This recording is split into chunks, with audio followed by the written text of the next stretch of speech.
Hey, this is John Carlos, and I'm here with a look at the Count Dracula Funko Pop.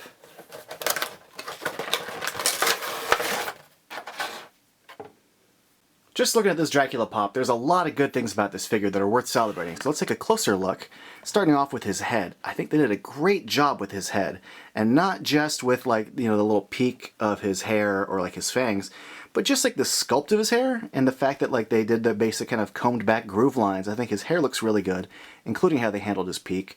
And I like the way they painted his eyebrows, kind of arched up, kind of sinister, but he's still smiling. And I think they did a great job with his smile and his fangs.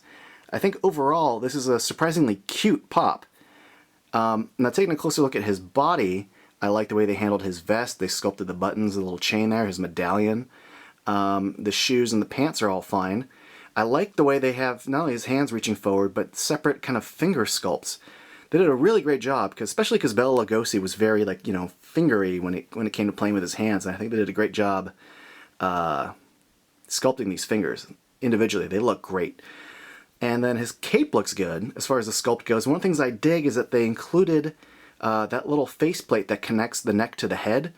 That is how they connected the collar, so the collar kind of moves when you articulate his head, so that's fun. The paint on mine's pretty good. If you look at his medallion, you look at his buttons and his chain, and his face, there is a little bit of weird, like, it's not even paint, there's like a scratch in his face. I don't know if you could see it there.